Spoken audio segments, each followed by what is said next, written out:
Mana yacu yo mwijuru, turagushimiye cyane ingene wongeye kutugirira neza ukatwemerera kugira ngo mwami twongere kuganira. Databuja wera, iri jambo ryiza, ijambo ryera ry'ubugingo ritubwira ridukangurira yuko umugeni wa Yesu yiteguye kuzamurwa, yiteguye kuduzwa mu ijuru.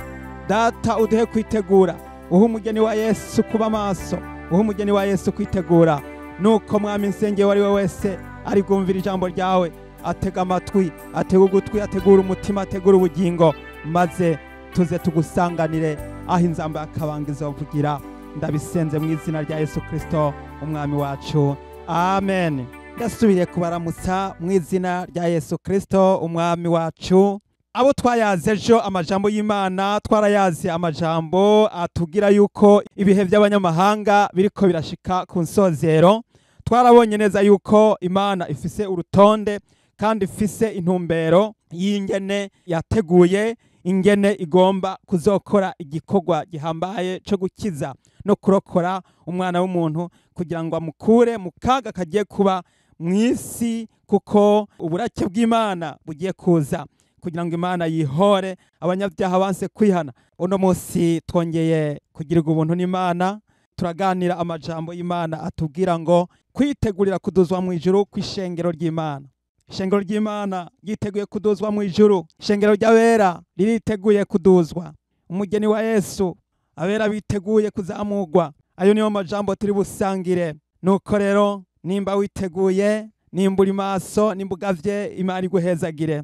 Uno munsi tuganira amajambo aboneka mu bice bitatu. Igice ca mbere kiratubwira ngo ivyo kugaruka ku mwami wacu Yesu Kristo. Igice kigira kabiri turaza kuraba abagoreka ivyo kugaruka ku mwami wacu Yesu. Igice ca gatatu kiravuga ngo uko abapfuye bazozuka. Nuko rero ayo majambo tuyabona mu cete ca mbere Paulo yandikiye ab'Itesalonike, igihimba ca gatanu, turasoma duhereye ku murongo wa mbere.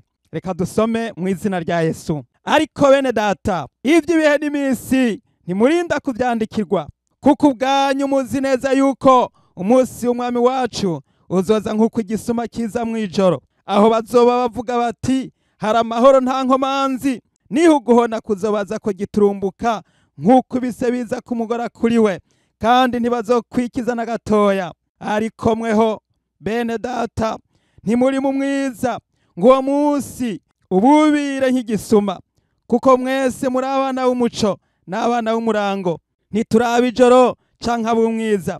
Nuko rero ntidusinzire nk'ababandi, ariko twame tugavye, twirinde ibiboreza, kuko basinzira mw'ijoro n'ababorerwa mw'ijoro.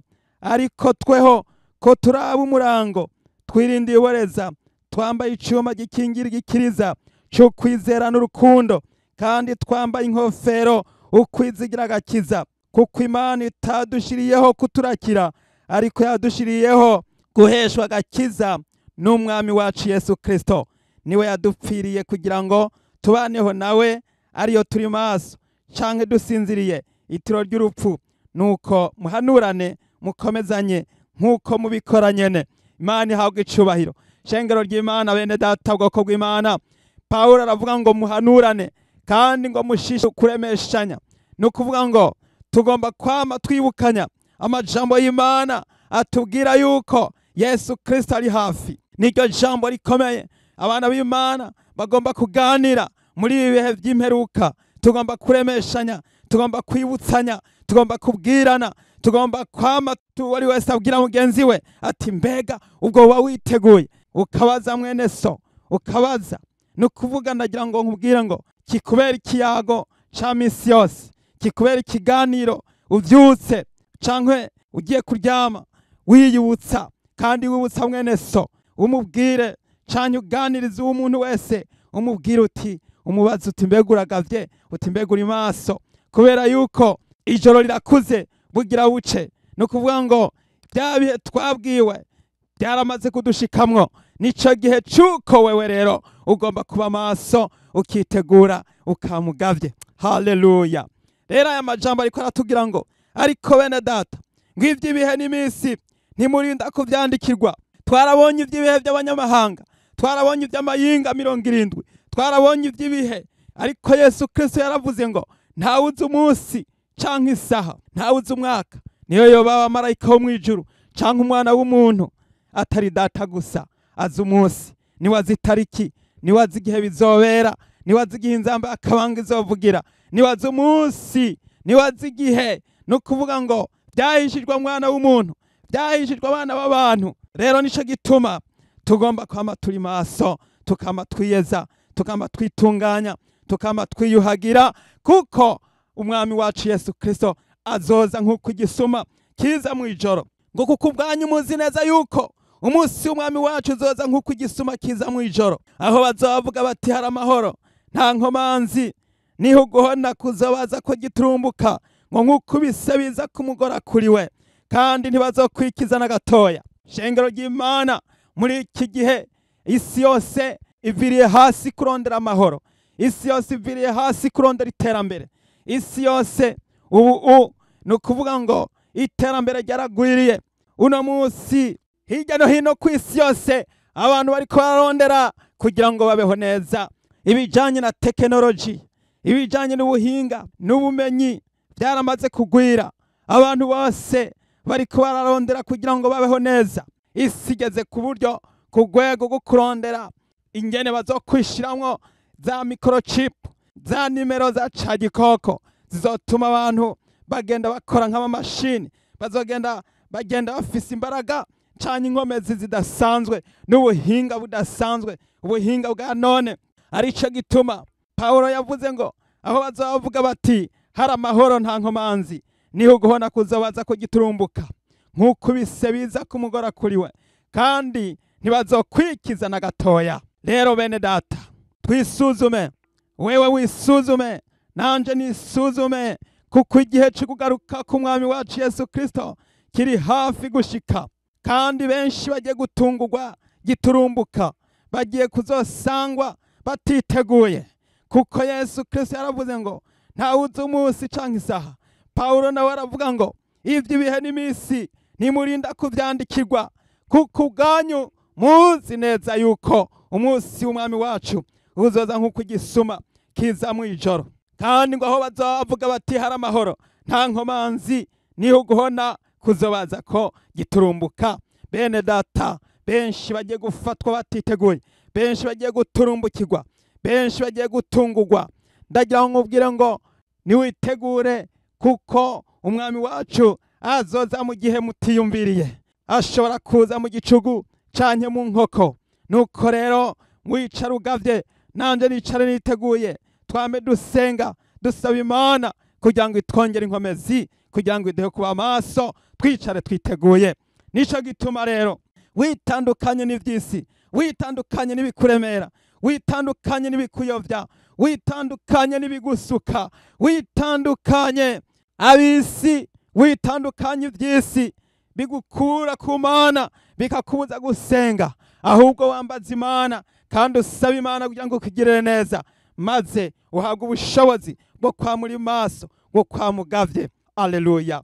Uyu munsi nkuzaniye ijambo ry'Imana rivuga ngo kwitegura ibyo kugaruka k'umwami wacu Yesu Kristo, kwitegura kuzamurwa, kwitegura kuduganwa mu ijuru. Ishengero, umugeni wa Yesu Kristo agomba kwitegura, umugeni wa Yesu Kristo agomba kuba maso. Turabona yuko ibimenyetso byose byamaze gushika, turabona yuko amategeko ya Antikristo ariko aregerana, ariko araza, ubutegetsi bubi buriko buraza. Turabona yuko bya vyago biriko biraza, turabona yuko za ngwara z'ivyaduka zamaze kugwirirana, turabona yuko wa mutegetsi w'umugarariji ariko arahishurwa, ariko arashigwa habona. Turabona yuko muri iki gihe kwa gusubira inyuma kwaramaze kugwira, benshi barahevye Imana, abari barabakristo, abari barabakozi b'Imana bo kwizigiwe, benshi bariko barasubira inyuma, abandi baramaze kureka Imana. Ariko rero birashakirwa rero yuko abizera, abasenzi, abakizwa, abana b'Imana, aho uri hose wicara ugavye kandi wicare witeguye. Hano nyene ku murongo wa 6 aravuga ngo nuko rero ntidusinzire nk'ababandi, ariko twame tugavye, twirinde ibiboreza. mwene data wirinde ibigushuka, wirinde ibikugwisha, wirinde icyo cyo cyose cyo kubuza kuba maso. Ababoregwa ntibashobora kuba maso, kandi abiruka mu by'isi ntibashobora kuba maso, kuko baba bariko barazimira bazimagirika. Ariko wewe ugomba kwicara uri maso, ugomba kwicara witeguye. Haleluya. Ariko tweho ko turaba umurango, twirinde ibiboreza, twambaye icyuma gikingira igikiriza cyo kwizera n'urukundo, kandi twambaye nk'ingofero ukwizigira agakiza. Mwene data nagira ngo ubwire ngo urondere amajambo y'Imana, urondere Bibiliya, urondere mpwemu yera, usaba Imana ikuja imbere, Imana igufashe, maze mpwemu yera abane nawe, Yesu Kristo abe muri wewe, kandi ijambo ry'Imana rigumane nawe. Wicare witeguye, wicare ugavye, ushikame kandi ushira amanga, kuko ibihe bikomeye bigiye kuza. Birasabwa yuko tugomba kwicara twiteguye, tukama turi maso, maze tukitegura kuduganwa mu bwami bw'Imana, tukitegura gusanganira umwami wacu Yesu Kristo. Muri kino gihe rero ku murongo w'icenda haravuga ngo kuko Imana itadushiriyeho kuturakira, ariko yadushiriyeho guheshwa agakiza n'umwami wacu Yesu Kristo. Niwe yadupfiriye kugira ngo tubaneho nawe, ariyo turi maso canke dusinziriye itiro ry'urupfu. Nuko muhanurane mukomezanye nkuko mubikora nyene. Haleluya. Umwami Imana yacu ntiyadushiriyeho kuturakira. Umugambi w'Imana no kudukiza, umugambi w'Imana no kuturokora. Imana idufiseho umugambi mwiza, Imana idufiseho intumbero nziza, Imana ifise intumbero nziza kuri wewe, Imana ifise intumbero nziza ku Barundi, Imana ifise intumbero nziza no ku bindi bihugu byose hirya no hino. Imana ifise intumbero nziza ku bari muri Canada no ku bari muri Amerika. Imana ifise intumbero nziza ku bari muri Australia no muri Aziya. Imana ifise intumbero nziza ku Banyafrika. Imana ifise intumbero nziza ku bizera bari muri Kristo Yesu, bemeye kwiyuhagira, bakiyeza, bakitunganya n'icaha, kugira ngo baze baraga ubugingo budashira. Nuko rero niwicara ugavye, kandi umenye neza yuko Imana idukunda, Imana ntigera itwibagira. Abamwizera bose bazotahuka, abamwizera bose bazoshikanwa mu bwami bwo mw'ijuru. Nuko rero ndagira ngo mbwire mwene data, nimba wiyeza buri munsi urahiriwe, nimba wamugavye urahiriwe, nimba wamuri maso urahiriwe. Ndagira ngo ubwire ngo Imana ikugire neza, ushishikare wama imbuto z'ukwihana, imbuto z'abana b'Imana, imbuto z'abakijijwe. Ushishikare usenga Imana kandi ukomeze urugendo ruja mw'ijuru. Haleluya. Nuko rero mushikame cyane, kuko Yesu Kristo aragomba ngo abizera bose aho bari hose bikangure. Ijoro rirakuze bugira buce. Yesu yavuze ngo nimwabona ivyo byose bibaye, mukabona ivyo byose bibaye, ngo muze mumenye yuko ari hafi ku rugi. Nuko rero natwe twame tugavye, twame twiteguye, twame turi maso, uko bukiye uko bwije. Imana ihabwe icubahiro. Dusoma andi majambo atubwira ngo abagoreka ivyo kugaruka ku mwami wacu Yesu, tuyabona mu Bitesalonike ba kabiri igihimba ca kabiri nyene. Dusome duhereye ku murongo wa mbere. Turabinginga bene data, kubwo kuzoza ku mwami wacu Yesu Kristo no kuzokoranirizwa kuri we kwacu, ntimushoke munyiganyiga ngo mugwe igihumura, canke ngo muhagarike imitima, naho muba mubitewe n'impwemu canke n'ijambo canke n'icete kimeze nk'ikivuye kuri twebwe, kivuga yuko umunsi w'umwami wacu uhejeje gushika. Tega amatwi mwene data wumve. Pawulo agira bisobanure neza ati, naho mwo kumva yuko habaye amajambo y'ibihuha, mwibuke yuko Yesu Kristo yaravuze ngo muzokumva impuha z'intambara, ngo ariko mwirinde ntimugahagarike imitima, kuko bitazobura kubaho. Twibuke yuko amajambo y'Imana tugira ngo ihanga rizotera irindi hanga, ubwami buzotera ubundi bwami, amapfa no kunyiganyiga kw'isi bizobaho henshi, ngo ariko ivyo byose bizoba ari itanguriro ryo kuramukwa. Imana ihabwa icubahiro. Ibimenyetso byose turiko turabona ni itanguriro ryo kuramukwa. Ibintu byose biriko biracaho ni itanguriro ryo kuramukwa. Izi ngwara z'ivyorezo z'ivyaduka zikwiye isi yose ni itanguriro ryo kuramukwa. Ni ukuvuga ngo ibituma abantu bose bariko barategekwa kugira ngo bakore ivy'ubuhinga bwa none ni itanguriro ryo kuramukwa. Ariko ibyo byose ntibishobora kuducikisha intege, ntibishobora kutubuza kuramiriza urugendo ruja mu ijuru, ahubwo biduha gukomera, biduha gukomezwa, biduha gushikama, biduha kuramiriza, biduha kubandanya kugira ngo dukomeze tugira umwete mu nkomezi z'Imana. Nico gituma wewe mu Kristo usabwa kwicara wiyejeje, nawe utarakizwa niwihane, nukizwe, niwakira umwami Yesu. Uyu munsi n'umunsi wawe, uyu munsi n'umunsi mwiza. Yesu aragukunda, Yesu arakurondera, araguhamagara. Ntutebe kuko ijwi ryiwe ryoca rihora, kuko Yesu arateze ibiganza kandi ateze amaboko, arakurondera mwene data. Ku murongo wa 3, ntihakagira umuntu abahenda mu buryo na bumwe, kuko utazoza kwakureka Imana kutabanje kuboneka, kandi wa muntu w'umugarariji atarahishurwa niwe mwana wo kuranduka. Haleluya! Umviriza, nguwo munsi w'Imana, umunsi wo kugaruka k'umwami wacu Yesu Kristo, ngo ntuzoza hatabanje kubaho uguseruka canke kugaragara ko wa mugarariji. Uyu mugarariji si yundi, ni wa wundi yitwa Antikristo. Ba Antikristo bamaze kuba benshi muri kino gihe, arico gituma ugomba kuba maso.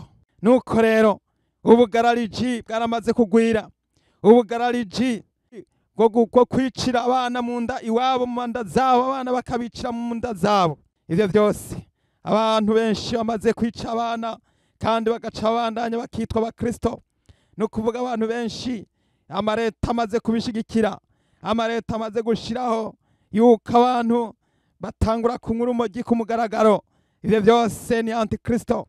Amareta amaze gushigikira ivy'ubusambanyi, amareta amaze gushigikira ivy'abagabo batorana n'abagore batorana.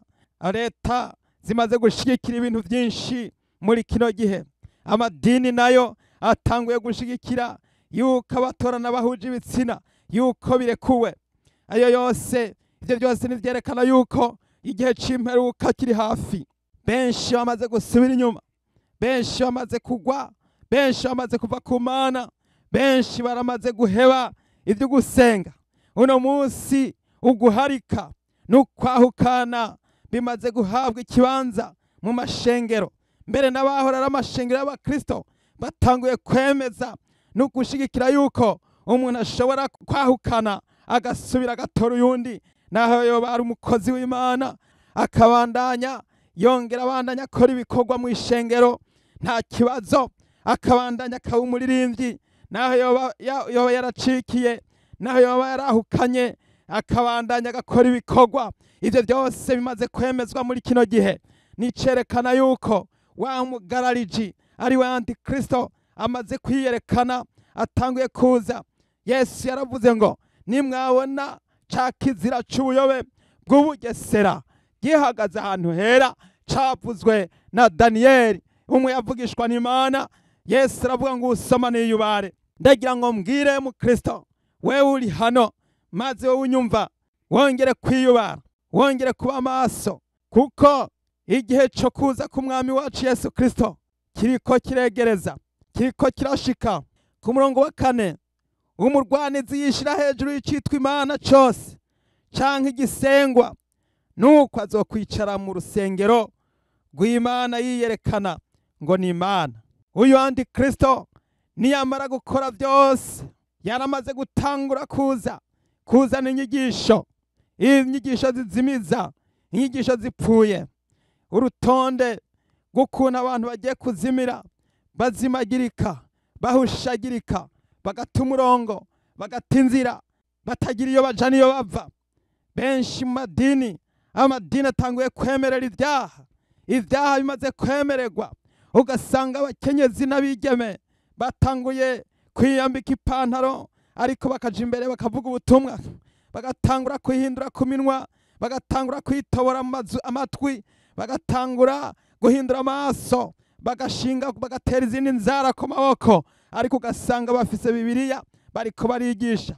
bamwe n'abapasitori, abandi n'abavugabutumwa, abandi n'abigisha, abandi n'abasenzi, abandi barimo barakora ibikorwa, ariko maze ugasanga barihinduye, barimonoye, barihaye ubundi buzima, barishize ku yundi mubiri Imana itabahaye. Rero ivyo byose nivyerekana yuko ca gihe c'imperuka kimaze gutangura kuza mu mitima y'abantu. Wa mugarariji yaramaze gutangura kuzana inyigisho. Rero igihe azozira ku mugaragaro, azoca ahita avuga ati ni mu nsenge rero ni jewe Mana, ariko azovunagurika giturumbuka. Ku murongo wa 5, ntimwibuka yuko nababwiye ivyo nkiri kumwe namwe, kandi none murazi kibuza kugira ngo azahishurwe mu gihe ciwe. Ayo n'amajambo y'Imana. Murazi kibuza kuwo mugararije adahishurwa, kubera haracariho abasenga, haracariho abari mu vyumba by'amasengesho. Nagira ngo mbwira abantu muri mu vyumba by'amasengesho, mubikaze umurego, abantu biyeza mubandanye mwiyeze, abantu bitunganya mubandanye mwitunganye, abantu basenga mubandanye musenge, abantu bavuga ubutumwa mubandanye muvuga ubutumwa, abaja gusemerera bavuga imburi y'ijambo ry'Imana kugira ngo baburire abandi, bababwire ko Yesu Kristo ari hafi. Mubandanye musemerere, maze mubwire abantu, mubabwire inkuru nziza y'agakiza yuko Yesu Kristo abarondera. Ku murongo w'7, kuko ibanga ry'umugararizo n'ubu ririko rirakora, mugabo hari ubibuza none gushitsa igihe azokurirwaho. Iri banga ry'umugararizo ririko rirakora, ariko rero hariho ubibuza. Mpwemu Yera yaza ku ntumwa ku munsi wa Pentekote yamanutse. Imunsi Mpwemu Yera yamanuka, haba igihinda kiza giturumbuka, kuko haje umuyaga w'inkomezi, maze ibirimi bimeze nk'umuriro byigabanganya kuri umwe wese, maze abariho bose baca buzuzwa Mpwemu Yera, batangura kuvugishwa, batangura guhishurirwa, batangura guhabwa ubushobozi, kuko Yesu Kristo yari yaravuze ati muzohabwa ubushobozi Mpwemu Yera niyabaza ko muzoba ivyabona vyo kunshingira intahe i Yerusalemu ni Yudaya ni Samariya no gushitsa ku mpera y'isi. Nuko rero uwo Mpwemu Yera aracari kumwe n'ishengero ry'Imana. Uwo Mpwemu Yera aracari kumwe natwe, aracari kumwe nanje, aracari kumwe nawe, ariko aratubwira ati kizwa, ihane, hinduka, hewe ubusambanyi, hewe akabaregwe, hewe ivyipfuzo vy'umubiri n'ivyipfuzo vy'isoni nke n'ivyipfuzo vyo kwipfuza ivy'abandi. Nuhebe ivyo kwimonora, nuhebe ivyo kwigira gakomeye no kwigira gahambaye, nuhebe maze ukurikire Yesu Kristo. Mpwemu Yera adusengera atunihira iminiho itovugwa, avuga ati Aba Data, ni wadusengera, ni watuyobora, kandi uyu Mpwemu nyene ni wazotuhagurutsa, ni wazohagurutsa ishengero kuri wa musi, kugira ngo ishengero rizamurwe, ishengero gitego kuzozamuranwa na Mpwemu Yera. Rero Mpwemu Yera cari hano, nukuvuga ngo abasenga mubandanye musenge, kuko Yesu Kristo yaravuze ngo ndi kumwe namwe gushitsa ku muhero w'isi. Nuko rero mu gihe tugifise Mpwemu, tuyobogwa na Mpwemu w'Imana. Jambo ry'Imana riravuga ngo abarongorwa na Mpwemu w'Imana bose nibo bana b'Imana. Pawulo aravuga ngo ndavuga nti mugendeshwe na Mpwemu w'Imana, niho mutazoshitsa ivyo akameremere kanyu kipfuza, kuko akameremere kanyu kipfuza ivyo Mpwemu yanka, Mpwemu nawe akipfuza ivyo akameremere kanka. Nuko rero byose bigwanira mu bugingo bwacu, kandi bikorwa vy'akameremere k'umubiri navyo biramenyekana: n'ubusambanyi, n'ubushakanyi, no gusenga ibigirwamana, n'ibihumanya, no kwipfuza ivy'abandi. Ivyo byose ni bimwe bikorwa n'abantu b'intabarirwa banse kwihana. Ariko ivyo Mpwemu yama urukundo, yama amahoro, umunezero, kugira neza, ingeso nziza, ubugwaneza. Haleluya! Kandi bimeze bityo nta vyagezwa bibibuza, kandi abakristo Yesu Kristo babambanye akameremere kabo n'ivyo gahahamiye n'ivyo kipfuza.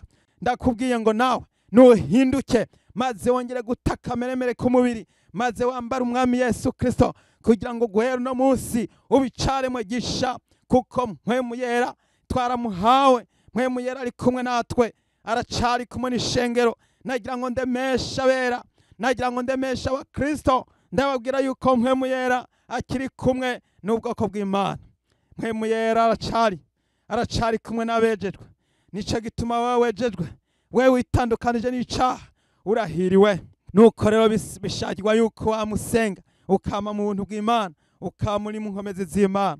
Niho wamugarariji azohishurwa, umwami Yesu azokwicisha impwemu ziva mu kanwa kiwe, azomutituza uguseruka kukuza kwiwe. Oh, haleluya!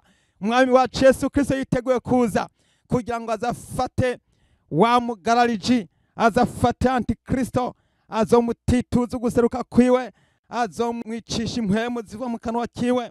Nukuvuga ngo ego ijambo ry'Imana ritubwira neza yuko abizera bazoragwa igihugu, abagororotsi bazoragwa igihugu, kandi bazokibamwe ibihe bidashira. Nukuvuga ngo abizera dufise intsinzi ku Mana kubw'umwami wacu Yesu Kristo, kubera yuko Yesu yatsinze urupfu. Natwe abizera tuzonesha, kuko Yesu yadutsindanishirije, natwe twiteguye kunesha. Nico gituma twiteze neza yuko Yesu Kristo yiteguye kuza kudutabara, maze ngo adukure muri iyi si kugira ngo tuje kubana nawe, tuje kuruhuka. Nuko rero nawe wicara ugavye, wicare witeguye. Ku murongo w'icenda, ukuza kuwa mugarariji kuri mu buryo bw'inkomezi za Satani, kuri n'ubushobozi bwose n'ibimenyetso n'ibitangaza by'ibinyoma n'ubugunge bwose bwo kugabitanya kubahona, kuko batemeye gukunda iby'ukuri ngo bakizwe.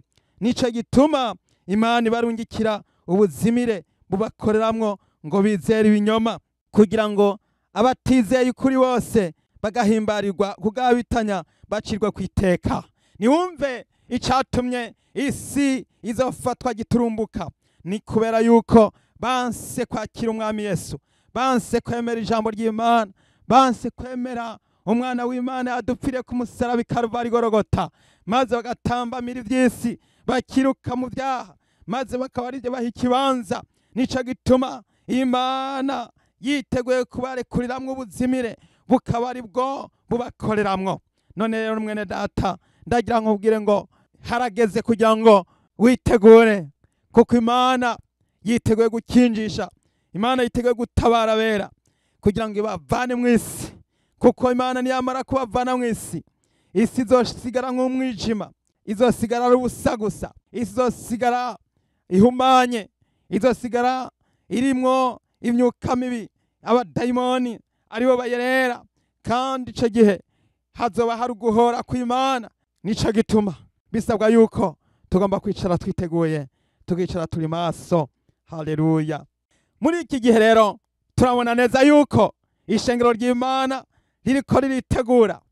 Aho uri hose wicaye witeguye, nagira ngo mbwire abakristo muri iki gice kigira gatatu ca rino jambo ry'Imana, reka tuvuge ku bijanye n'ingene abakristo bagomba kwitegura vy'ukuri mwihariko, bisuzumye, biyejeje, bitandukanije n'icaha, atagasembwa.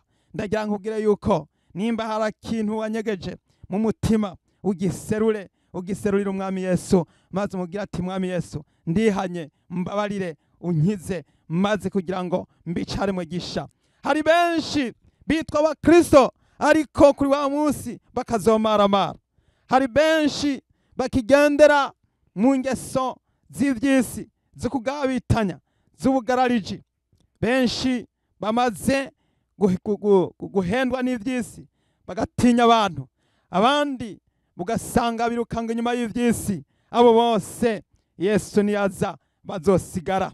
Reka turabe amajambo y'Imana ngaha nyene muri iki cete Pawulo yandikiye Abitesalonike ba mbere mu gihimba ca 4, duhereye ku murongo wa 14. Haravuga ngo, uko twizera yuko Yesu yapfuye akazuka, aba ariko twizera yuko abasinziriye muri Yesu Imana izobazanana nawe.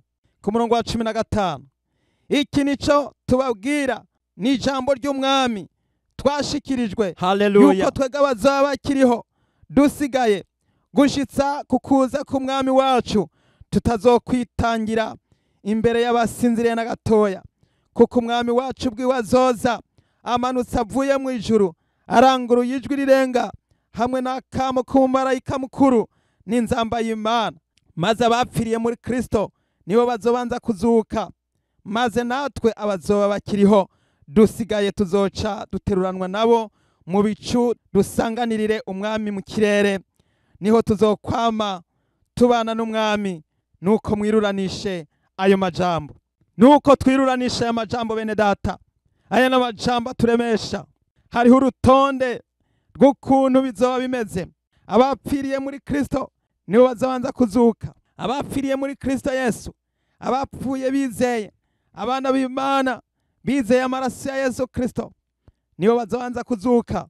Hanyuma rero abazaba bariho natwe tuzoca rero dutangura kuduga tugenda muri iyo defile y'abana b'Imana. Biranezereye, birahimbaye. Hari umunsi nigeze kuba ndi muri izo nzozi, nderekwa, ndarota, mbona ukuntu umugeni wa Yesu Kristo azoduzwa. Muri iryo joro ndarota, maze nerekwa iduzwa ry'umugeni wa Yesu. Nukuvuga ngo nagize nza mbona abapfuye barazutse, barazamutse, baduze mu kirere. Hanyuma rero nza mbona n'abariho nabo nyene abakristo nabo nyene baraduze. Nukuvuga ngo nerekeje amaso hejuru, nabonye hariya mu kirere bameze nk'ibisiga, inkukuma zinini, bambaye amakanzu yera, bafise amababa, bariko baraguruka, batamba, bagira igikorane, bagira umunezero, bahoberana. Nukuvuga bakoze ibirori hariya mu bicu, wasanga bariko bariginagura, bikina amatavu, bameze nk'abamarayika, bariko barahimbaza, banezerewe. Ndagira nkubwire yuko iyo sene canke ivyo birori byaratwaye umwanya munini, kuko abisi bose bararangamije, bararaba, baritegereza. Benshi bari biteze kuduzwa, ntibaduze. Nanje muri ico gihe narategereje kuduzwa, biranka, kubera nari mfise ishavu, nari mfise ikibazo cyo mu muryango. Maze muri ico gihe nisanga nanje nagize ishavu rirerire, maze iryo shavu rimaze kumfata, nza kubwirwa yuko kubera iryo shavu nagize ryo mu muryango ko arico catumye ntashobora kuduzwa. Ndagira ngo nkebure kandi mbwire umukristo, na cane cane abakozi b'Imana. Ndagira ngo mbwire umukristo ari hano wese anyumva, nawe wese uri kurantega amatwi wongere kumviriza. N'ibintu bikomeye cane, kuko abatazoduzwa bazomaramara, abatazoduzwa bazosigara bamaramaye. Ndagira ngo mbwire umukristo, mbere n'abakozi b'Imana hari benshi bazomaramara. Abantu benshi bitwa ko bari abakristo bazomaramara, abantu benshi bitwa ko ari abaririmbyi bazomaramara. Aho inzambi zovugira bakazobona ishengero riko riraduzwa hariya mu kirere, nabo barindiriye kuduzwa ariko bikanka, bagasanga barasigaye, hazobamarira menshi, hazobamarira n'amaborogo. Ndagira ngo mbwire umukristo ari hano wese, na cane cane abakozi b'Imana, umuntu wese uzi ko akijijwe, umuntu wese witwa umukristo, kuko abatarakizwa bobo nta nivyo bitwararitse, nta nico bibatwaye, kuko bobo nivyo uwo munsi ntavyo bazi. Ariko ndagira ngo mbwire umukristo yitwa yuko asenga, yitwa yuko yakijijwe, ndagira ndakubwira ngo icambere ugomba kwitwararika n'uguharira mwene so uwakugiriye nabi, ugufitiye umwenda, uwagutwaye idene, utangure kumuharira. Nayo batagusabye imbabazi umuharire, kandi uhanagure icaha, uhanagure kumwiyumvira mu mutima, maze umubabarire. Kuko ijambo ry'Imana rivuga ngo hahirwa abagira imbabazi, kuko aribo bazozigirirwa. Kandi ngo hahirwa abafise imitima itanduye, kuko ubwami bwo mwijuru ari bwabo, kuko aribo bazobona Imana. Nawe wumva ugifise umutima wo kwirukanga inyuma y'ivyisi, ukumva yuko wopfuma ugira umutima ruhavya w'urwanko, w'ishari n'inzigo no kwiyumvira abandi nabi. Hari benshi bafise ingorane mu matongo, mu miryango, bafise imiburano, bariko baraburana mu matongo. Benshi baburana amatongo, abandi bapfa ivyabo, abandi bariko barapfa ivy'isi. Ariko muri ico gihe namenye neza yuko mwijuru hari ubutunzi buhebuje buruta ivy'imwisi. Naho twohomba ivy'isi byose bigahera, ndetse naho twohomba ibyacu byose, mwijuru dufise amahirwe. Hazojayo abakijijwe gusa, abazojayo bafise amahoro n'umunezero, kandi bafise ibyishimo bitazoshira. Nukuvuga ngo hari abandi usanga bishwe canke bakurikira amadini, ugasanga idini ryamubereye ikigirwamana, akumva neza yuko atabayeho afise ubwiti runaka, afise urwego runaka, kugira ngo avuge ryijane, kugira ngo atangure kubahwa, atangure guhabwa agateka no kubahwa. Na cane cane benshi bakumva yuko bopfa ibiti mu madini, aho ni ku ruhande rw'abakozi b'Imana, bakumva yuko batamwise rya zina na ca cubahiro, akumva yuko umenga n'agakiza ntako yoba gisigaranye, akumva yuko yoba atakira umuntu, maze agaca atangura guharana. Benshi bafise ibibazo, amadini y'icyo gihe afise ingorane z'ibihari n'impazane, nuko n'urwanko, ndetse benshi bafitaniye urwanko rukomeye muri iki gihe. Ndagira ngo nkubwire yuko Yesu Kristo niyaza akagusanga muri ivyo, ntabwo uzoduzwa mu ijuru. Yesu Kristo niyaza akagusanga muri ivyo, uzosigara. Benshi hari abandi babwiwe kwihana, bati iki caha ntucihane, ndetse niyo aryamye akarota agahishurirwa, akabwirwa yuko akizingazinzwe n'ivyaha. Hari ivyaha vyamubujije gukizwa, ivyaha vy'ivyipfuzo vy'itumano, ivyaha vy'amaso, ivyaha vyo kwipfuza no kugendera kubiboneka, aho kugendera mu vy'impwemu, akumva yuko yogendera mu mubiri. Abo bose bazosigara, ntibazoduzwa mu ijuru. Ndagira ngo mbwire abantu benshi, cane cane hariho n'abandi bitwa abakristo, ariko ugasanga barisutse mu migambwe, bibereye mu za politike, akumva yuko atagiye muri ivyo ntiyoshobora kubaho, kuko ubuzima bugendana na politike, bugendana n'ibintu vy'imigambwe. Ariko ndagira ngo nkubwire yuko imigambwe yose yaraciriweho iteka. Abari mu migambwe batihanye ntibazoja mu ijuru, abari muri za politike batihanye bizobagora kuri wa munsi, bazosigara. Ndagira ngo mbwire umuntu wese muri iki gihe, ndakubwire yuko benshi abazosigara bazobona ibara, bazogira ingorane zikomeye, kuko bizoba bigeze ku rwego yuko bazokwicwa bagacibwa amazosi. Nuko benshi bazogira ingorane, benshi bazokwicungura, bacunguzwe n'amaraso yabo, kubera yuko Yesu Kristo azoba yamaze gutwara ishengero ryiwe. Nuko rero mwene data, igihe kirashitse, igihe ni ikinyene cyo kugira ngo witegure, cyo kugira ngo ube maso, cyo kugira ngo umesure imvune zawe, imvune zera, wicare ugavye kandi wicare witeguye. Imana ihabwe icubahiro, Imana itugirire neza. Aya majambo niyo nabonye muri ico gihe nariko nderekwa mbwirwa ivyo. Maze ntangura kubwirwa amajambo akomeye ngo kuko umwami wacu ubwiwe azoza amanutse avuye mu ijuru, aranguruye ijwi rirenga hamwe n'akamo k'umumarayika mukuru n'inzamba y'Imana. Iyi nzamba niyo twiteze twese, iyi nzamba niyo abera bose biteze. Rero ndagira ngo nkangurire abantu bose aho bari hose munsi y'ijuru, abashobora gukizwa nabo numva bose babwiwe imburi yuko bopfukama maze bagaca bugufi, hanyuma umwami Yesu Kristo akabagirira neza. Wewe wumva ukeneye gukizwa, wewe wumva ukeneye kwitunganya, niwongere kumesura imvune zawe, maze wongere gutegura ubugingo, kuko igihe kirashitse cyo kwikangura. Ijoro rirakuze bugira buce. Dusoma umurongo imbere yuko dusenga Imana. Hari uyu murongo uri mu Vyahishuro Yohana igihimba ca 16, maze dusome duhereye ku murongo wa 15. Umurongo umwe wonyene wa 15 bavuga ngo, ehe ndaza nk'igisuma, hahirwa uba maso, akazigama impuzu ziwe ngo ntagenda amenya, bakabona isoni z'ubwambure bwiwe. Mwene data, Yesu Kristo aravuga ngo ehe ndaza vuba. ngo ndaza nk'igisuma. Yesu Kristo agiye kuza nk'igisuma. Yesu Kristo agiye gutungura abantu benshi. Yesu Kristo agiye kuza nk'igisuma. Nuko ngo hahirwa uw'amaso. Ijambo ry'Imana ririko riravuga ngo hahirwa uw'amaso akazigama impuzu ziwe ngo ntagenda amenya.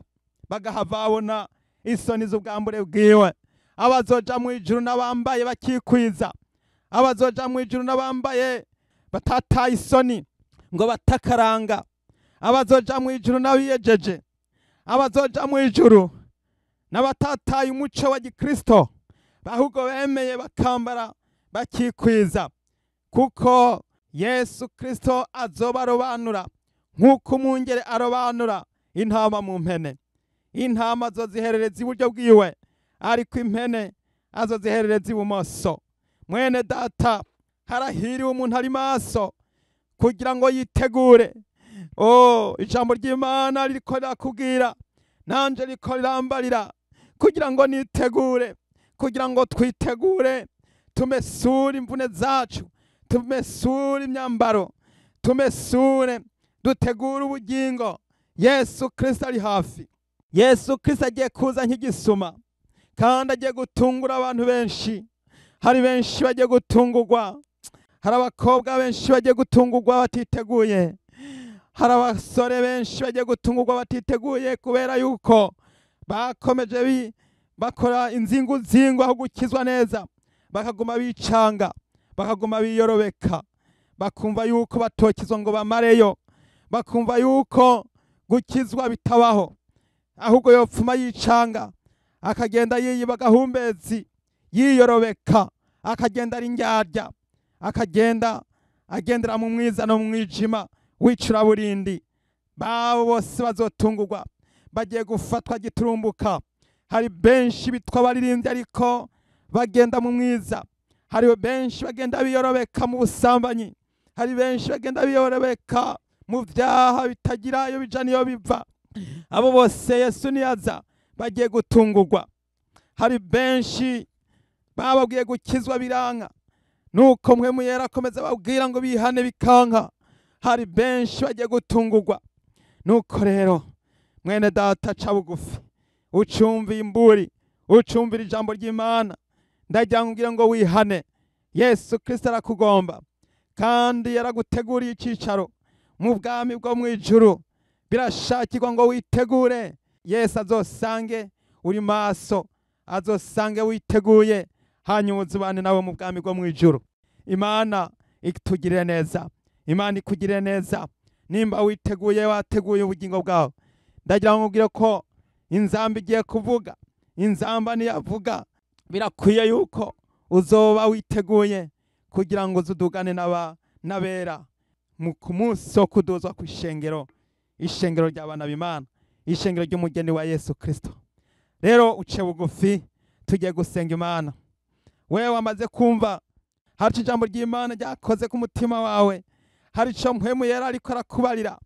Wewe uzi ko hari ahantu henshi waguye, wewe wasubiye inyuma, wewe utarakizwa, wewe utarinjira mu maraso ya Yesu Kristo, wewe utariyuhagira, urararitswe, urahawe kaze kugira ngo uje gupfukama maze abakozi b'Imana bagusengere. Nuko rero tugiye gusenga Imana, ufatanye nanje muri rino sengesho, hanyuma dusenge.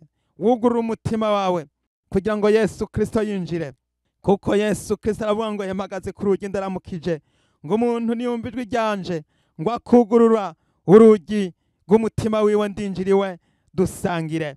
Yesu ariteguye kuza kubana nawe nk'uko yaje mu nzu ya Zakayo, maze akagenda bagasangira, maze Zakayo arakizwa, araheba, atangura kubicaremwe gisha. Nuko rero nawe wongere gukizwa neza, wongere kuhagirwa amaraso ya Yesu Kristo. Yesu akugirire neza. Dusenga Imana.